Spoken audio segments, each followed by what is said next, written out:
오랜 후에 종들의 주인이 돌아와 그들과 결산할세 5달란트 받았던 자는 5달란트를 더 가지고 와서 이르되 주인이여 내게 5달란트를 주셨는데 보소서 내가 또 5달란트를 남겼나이다.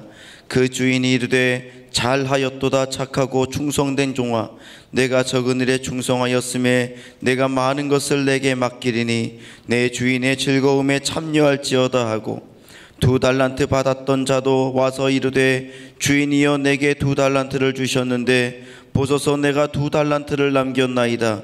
그 주인이 이르되 잘하였도다 착하고 충성된 종아 내가 적은 일에 충성하였음에 내가 많은 것을 내게 맡기리니 내 주인의 즐거움에 참여할지어다 하고 1달란트 받았던 자는 와서 이르되 주인이여 당신은 굳은 사람이라 심지 않은 데서 거두고 해치지 않은 데서 모으는 줄을 내가 알았으므로 두려워하여 나가서 당신의 달란트를 땅에 감추어 두었나이다.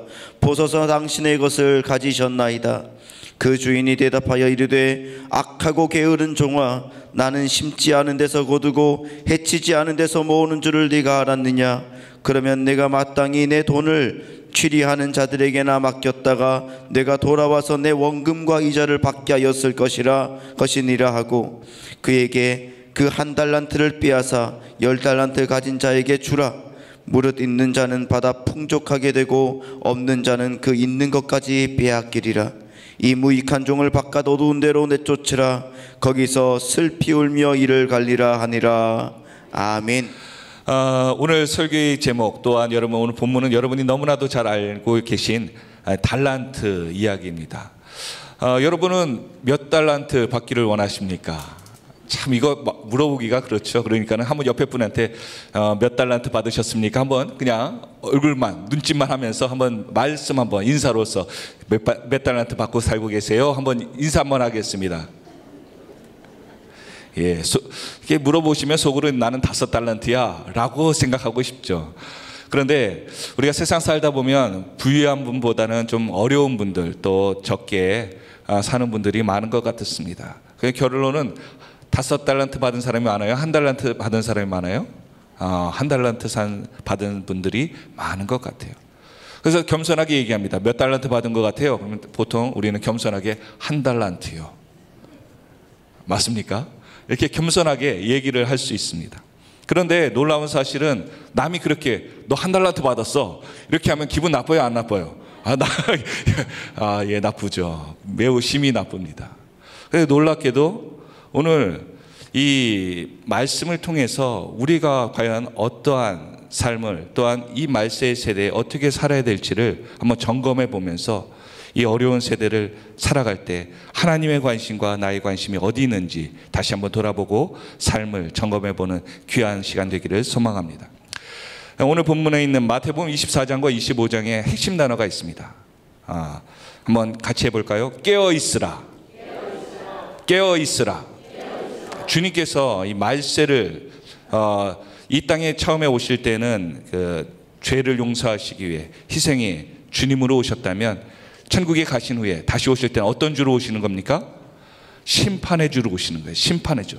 우리가 갖고 있는 것들에 대한 것을 셈을하시면서 심판의 주로 오신다라고 말씀하고 있습니다. 그렇다면 심판을 준비하는 우리의 삶을 어떻게 하고 있어야 된다고요? 깨어 있어야 된다는 것입니다. 오늘 24장과 25장에 깨어있는 천국을 준비하는 다시 한번 재림하시는 주님을 준비하기 위해 어떠한 삶을 살아야 되는가를 여러 가지 비유로서 제자들에게 말씀하고 계십니다.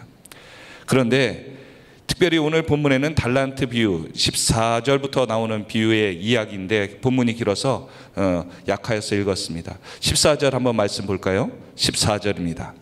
같이 읽겠습니다. 시작.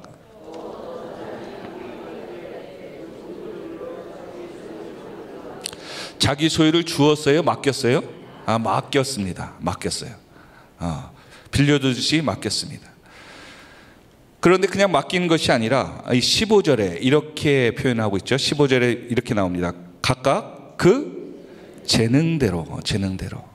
그냥 무작위로 잘생겨서 많이 주고 키 작아서 많이 주고 이런 것이 아니라 무엇대로요? 각각 재능대로. 그러니까 주인이 종들의 재능을 알고 있었다는 거예요? 모르고 있었다는 거예요? 알고 있었다는 거예요.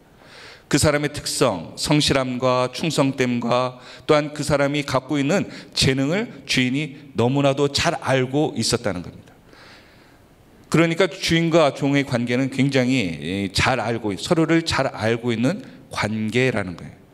주인이 그냥 시키고 또한 함부로 종들을 대한 것이 아니라 그들을 대한 것이 굉장히 일들을 잘 알고 있었다는 거죠. 교회에서도 어떤 중요한 일을 맡기거나 정말 심각한 일을 맡길 때는 꼭 필요한 사람에게 맡깁니다. 그래서 다행인 것은 저에게 식당을 안 맡겨주셔서 감사합니다. 분명히 막 음식이 엉망으로 나올 겁니다. 예, 막 불어서 나오고 막 타고 나오고. 예. 그러니까 제가 하지 못하는 일에 대해서 안 맡겨주시는 것 같아요. 또한 뭐 주보 만드는 것도요. 전 그림을 참 잘 못 그리거든요. 멋진 그림이 저기에 붙어 있는데 맡겨주셨으면 아마 저기 초등학교 그림 일기처럼 주보가 나왔을지도 모르겠습니다. 그러나 이렇게 너무나도 훌륭한 분들을 한 분 한 분을 세워주셔서 또한 이렇게 차량 안내하시는 분들 자리에 가보면 제가 하니까 사고 100% 나겠더라고요. 뒤에서 차가 나오는데도 안내하시는 분들 또 섬기시는 분들은 척척 그것을 보고 가라오라 다 하시더라고요. 노하우들이 다 있으시고 달란트들이 있으신 것 같아요. 교회 사역도 이렇게 믿을 만한 분들에게 맡기고 일을 진행하는데 하나님께서 우리에게 맡기신 사역들 어느 것 하나 소홀한 것이 없을 줄로 믿으시길 바랍니다. 그러니까 더 잘한 일을 그 사람이 꼭 필요한 자리에 하나님은 배치하시고 그 일을 감당하라고 맡긴 거예요. 그래서 예전에 자녀가 장애인이니까 어렵다고 하는 그 가정에게 왜 하나님 이 아이를 우리에게 주셨습니까? 너무나도 힘들어요. 그랬을 때 여러분 잘 알고 있다시피 하나님께서 이렇게 얘기하셨다고 하죠. 세상에 그 아이를 맡길 만한 사람을 찾아봤는데 너 가정밖에 없다더라. 오늘 저와 여러분 관계에 어려운 것들이 있습니까? 그것을 능히 이길 사람이 우리이기에 우리에게 그 일을 감당하라고 맡긴 줄 믿으시길 바랍니다. 주님은 문제만 주시나요? 아니요. 감당할 힘도 지혜도 주시는 줄 믿으시길 바랍니다. 그것에 나 혼자만의 싸움이 아니라 하나님이 함께 하셔서 도와준다는 것을 잊지 마시길 바랍니다. 오늘 교회 생활, 세상을 살아가면서 힘들어하는 분들이 있습니까? 하나님께서 그 환경 가운데 함께 하신다는 것을 믿고 이겨나가는 저와 여러분이 되시기를 예수 그리스도의 이름으로 축원드립니다. 여러분, 한 달란트, 아까 한 달란트 받은 것 기분 나쁘다고 얘기하셨잖아요. 그런데 한 달란트가 얼마나 정도 되시는지 아십니까? 어제 금시세로 계산해 보니까요, 약 23억 정도 되더라고요. 별거 아니죠? 한 달란트 기분 나쁘셨죠? 예, 23억 별거 아니라서. 두 달란트 보니까는 한 47억, 50억 정도 되는 것 같고요. 계산해 보니까 5달란트 한 120억 정도 되는 것 같아요. 예, 놀라지도 않으시죠? 보통 집에다 쌓아두고 계신 것 같아요. 예. 한 달란트 별거 아니라고 그랬는데 주인 입장에서요. 여러분, 한 달란트가 아까 몇 억이라고 말씀드렸습니까? 예, 설교 얘기할 땐 별로 이렇게 반응 없으시다가 돈 얘기하니까 예민하시네. 20억 정도 되는데요. 누구에게 맡겼어요? 주인이 종에게 맡긴 거예요. 믿을 사람일까요? 믿지 못할 사람일까요? 믿을 만한 사람이에요. 여러분 주변에 20억 여러분에게 힘들다고 이렇게 툭 맡기는 분 주변에 많이 계십니까? 저는 전혀 없는데요. 믿지 못하기 때문에 맡기지도 못하고요. 그럴 필요가 없어서 맡기지도 못하겠죠. 그러나 주인은 안 맡겨도 되는데 종에게 그 큰 돈을 맡깁니다. 그러니까 주인은 이 종을 다 셋 다 믿는다는 거예요? 안 믿는다는 거예요? 믿었다는 거예요. 예수님께 어떤 사람이 물어봤다고 합니다. 천국에 올라가신 예수님께, 예수님, 전 세계를 다 구원해야 되는데 12명 갖고 되겠습니까? 예수님 12제자 갖고 되겠습니까? 그러자 예수님께서 그렇게 얘기하셨다고 하죠. 저들만으로도 충분하다. 더 많은 사람이 필요한 것이 아니라 충분하다라고 주님께서 얘기했다는 그런 이야기가 있습니다. 성경에 나오진 않습니다. 찾아와서 몇 장이냐고 물어보지 마십시오. 오늘 저와 여러분에게도 하나님 사명을 맡기실 때 여러분, 하나님께서는 우리 모든 것을 아시는 줄 믿으시길 바랍니다. 부족한 게 아니에요. 재능이 있고요. 거기에 하나님께서 감당할 수 있도록 달란트도 주신 줄 믿으시길 바랍니다. 내가 적다고요? 아닙니다. 하나님께서는요, 우리는 다른 사람의 것, 이것저것을 보면서 적다라고 얘기하지만 하나님께서는 우리를 너무나도 잘 알기 때문에 그 일을 감당하라고 주신 줄 믿으시길 바랍니다. 그렇다면 우리가 이러한 삶을, 달란트를 가지고 어떻게 이 시대를 살 것인가?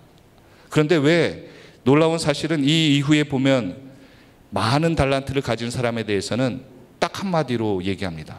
주인이 뭐라고 얘기합니까? 23절 같이 한번 볼까요? 23절 같이 한번 읽어보겠습니다. 23절입니다. 시작.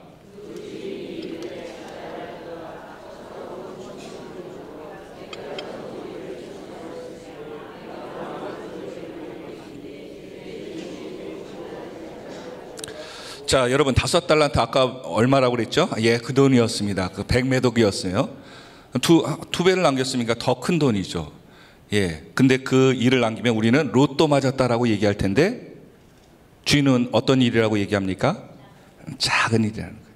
주인이 얼마나 부자면 그건 돈도 아니야. 그냥 그래 잘했어. 그리고서는 더 큰 일을 맡긴다라고 이야기하십니다.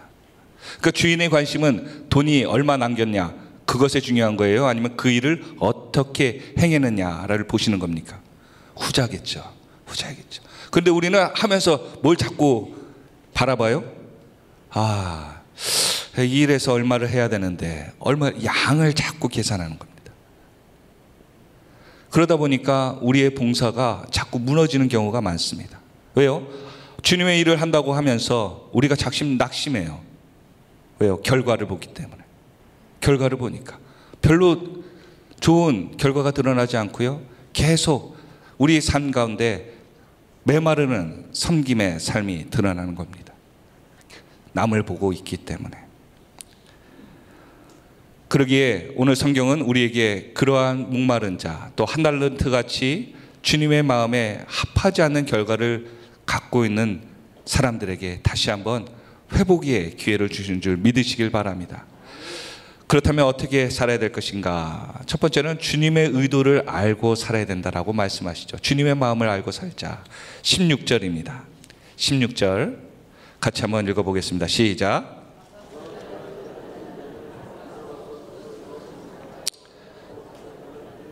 예, 받은 자는 어떠한 행동을 했어요?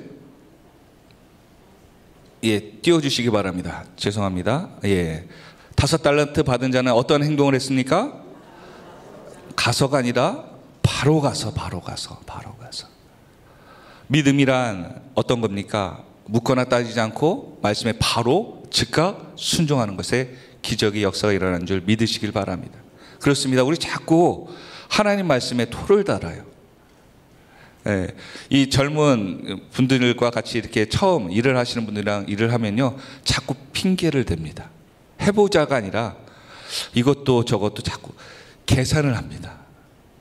근데 주님의 일은요, 계산하는 데 있는 것이 아니라 아멘하고 순종하는 데 역사가 있는 줄 믿으시길 바랍니다. 그렇습니다. 하나하나의 일들이요, 인간적으로 계산하면 100% 다 안 됩니다. 성경을 봐도 어떻게 이것이 믿어집니까? 계산해보고 인간의 경험으로 안 되는데, 그런데 믿음으로 믿고자 결단하니까 믿어지는 거예요. 낫고자 하고 결단하니까 믿으니까 나아지는 거예요. 부족한 자가 내가 부족한 것을 믿지만 하나님이 도와주시면 그 사명을 감당할 수 있다고 믿으니까 그 사명의 놀라운 역사의 주인공이 되는 줄 믿으시길 바랍니다. 그렇습니다. 우리가 주시하는 것, 하나님이 바라보는 것, 그것을 마음을 깨달아서 같은 것 쳐다볼 수 있고 하나님의 마음을 이해하기 위해 애쓰는 저와 여러분이 되기를 예수 그리스도의 이름으로 축원드립니다. 5달란트 받은 사람은 왜 주인이 줬는지를 알고 있는 거예요. 그러니까 행동이 즉시 가서 그가 장사를 했다라고 하고 있습니다. 여러분에게 주신 달란트, 아까 1달란트라도 주신 거예요, 안 주신 거예요? 주신 겁니다. 주신 거예요. 그것을 위해서 나는 즉각 즉시 순종하는가? 믿음의 행동을 하고 살고 있는가? 그것을 돌아봐야 된다는 것이죠. 그런데 많은 사람들은 환경과 자신의 처지 때문에 자꾸 주저앉고 있습니다. 한 달란트 받은 사람 어떻게 하고 있어요? 땅에 묻었다라고 얘기하고 있습니다. 고대 근동에 은행이라는 것이 없기 때문에 땅에다 자기 신분이 불투명한 사람들은 재산이 있으면 땅에다가 이렇게 묻어두었다라고 하죠. 그런데 이 땅 묻는 행위, 땅에 묻었던 행위가 주인의 마음을 잘 모른 그의 행동이었음을 성경은 보여주고 있습니다. 왜 땅에 묻었을까요? 성경은 얘기하죠. 뭐라고 얘기합니까? 자, 24절입니다. 24절 같이 읽겠습니다. 시작.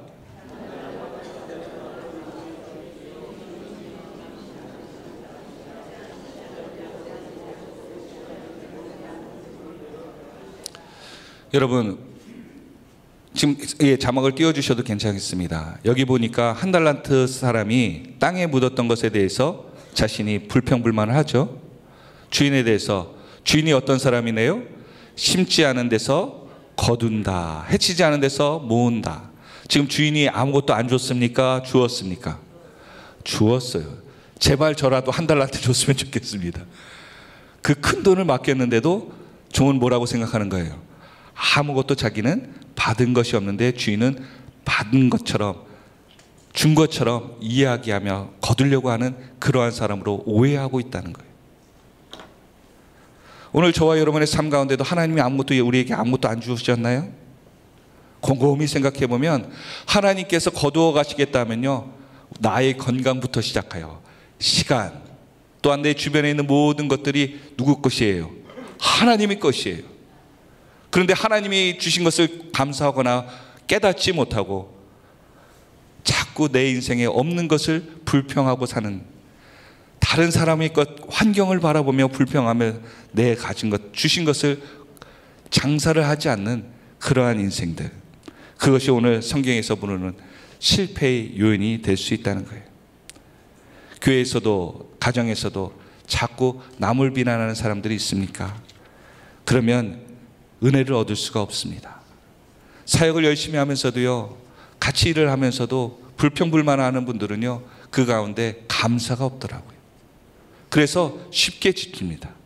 그런데 제가 놀라웠던 것 중에 하나는, 예전에 식당에 일을 하시는 분들 보니까는 쉬는 시간에 누워서 편하게 쉬시는 줄 알았더니 예배를 들으시더라고요. 그래서 한 번은 그렇게 물어봤습니다. 아니, 힘드신데 좀 쉬시지 왜 또 부흥회를 인도하시냐고 여쭤보니까 이렇게 하지 않으면 힘이 나지 않습니다. 놀랐습니다. 저희 교회가 이런 교회입니다. 힘들면 하나님 앞에 뜨겁게 찬양하고 기도하여서 회복하는 교회예요. 그냥 쉰다고 일 내려놓다고 하여서 쉬는 교회가 아니라 오히려 하나님께 바짝 붙어서 회복하는 교회가 하늘비전 교회인 줄 믿으시길 바랍니다. 자랑스러운 교회입니다. 또한 여기 보니까는요, 하나님과의 관계가 좋지 않으면 자신이 그 일에 실패할 수밖에 없다라고 얘기하죠. 24절 한 번 더 볼까요? 당신은 어떠한 사람이래요? 굳은 사람이라. 그렇습니다. 주님의 기준으로 보는 것이 아니라 자신의 기준으로 주인을 보는 거예요. 이걸 넘어야, 여러분 생각해 보십시오. 주님이 한 달란트 준 종에게 야, 이 친구 이 정도밖에 안 되는데 라고 하면서 줬을 겁니다. 그런데 그가 열심히 해서 5달란트를 남겼다고 생각해 보십시오. 주인이 놀랄까요, 안 놀랄까요? 5달란트 남긴 친구보다 더 놀랄 겁니다. 야, 너가 이런 사람이어서 내가 미처 너를 몰라봤다. 더 큰 일을 맡길까요? 안 맡길까요? 더 큰 일을 맡길 수밖에 없죠. 내가 맡긴 것에서 그저 멈추고 그것만 결과를 바라는 사람이 아니라 더 충성한다면 하나님께서 더 놀랄 수 있는 믿음의 삶이 될 줄로 믿습니다. 성경에 보니까 예수님이 놀랐던 사람들이 있잖아요. 그들이 이 정도 할 것인데 내가 지금까지 이러한 믿음을 보지 못했다라고 하는 주님의 놀란 말입니다. 오늘 그러한 주인공들이 저와 여러분이 되시기를 예수 그리스도의 이름으로 부탁드립니다. 그렇습니다. 한 달란트 받은 사람, 환경에 눌려 있었던 것이죠. 잠언서 우리 계속 큐티하고 있죠. 잠언서에 이런 얘기가 있더라고요. 미련한 자는 환경과 남에게 영향을 받는 자이다. 그러나 지혜로운 사람은 자기 자신을 다스릴 줄 아는 자이다. 여러분은 어떻습니까? 계속해서 남의 핑계를 대며 살고 있습니까? 아니면 자기 자신을 다스리며 자신의 달란트를 더욱더 값있게 만들고 있습니까?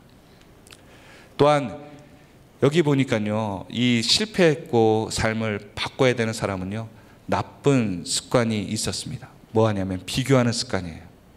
아우, 저 사람은 5달란트, 나는 2달란트. 이렇게 5달란트나 2달란트 받은 사람 서로 비교했다면 아무 일도 일어나지 않았을 것입니다. 그런데 그들은 자기 것만 바라보며 주인을 생각하며 열심히 일을 했습니다.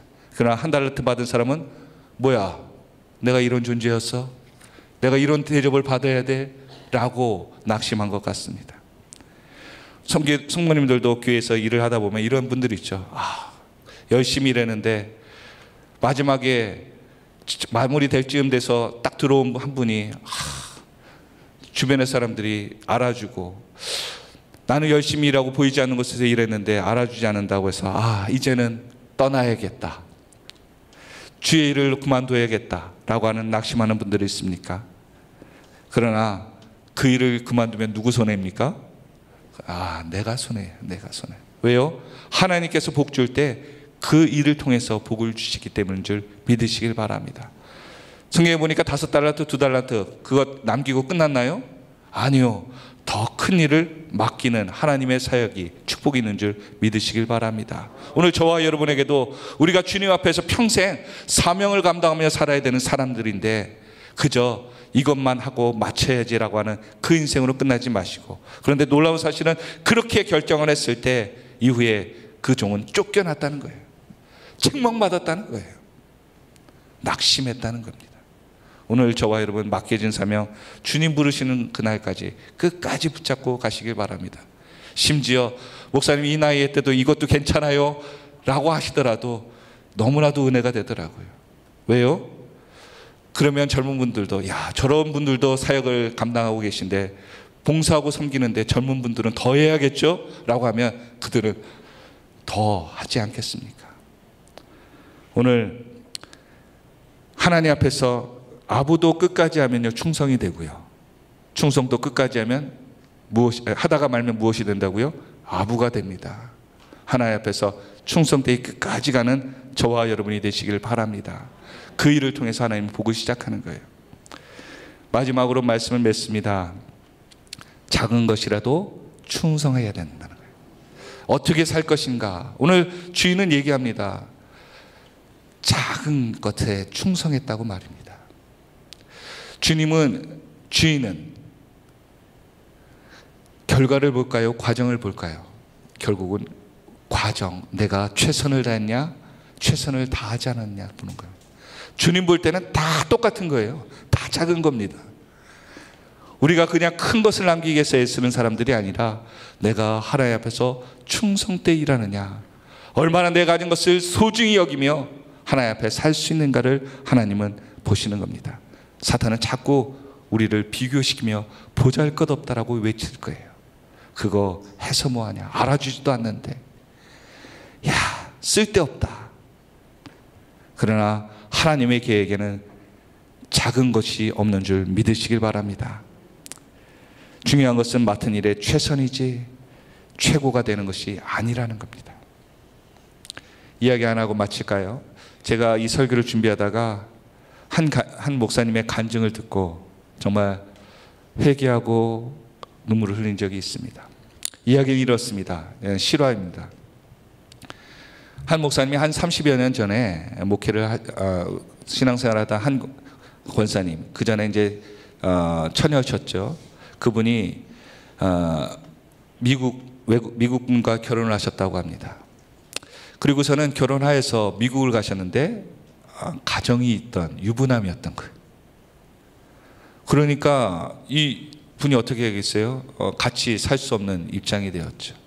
낙심하고 어떻게 해야 될까? 죽어야 될까? 살아야 될까? 그렇게 미국 땅에서 힘들어하고 있을 때 뱃속에 아기가 있다는 것을 알게 된 겁니다. 그래서 그분은 살아야겠다.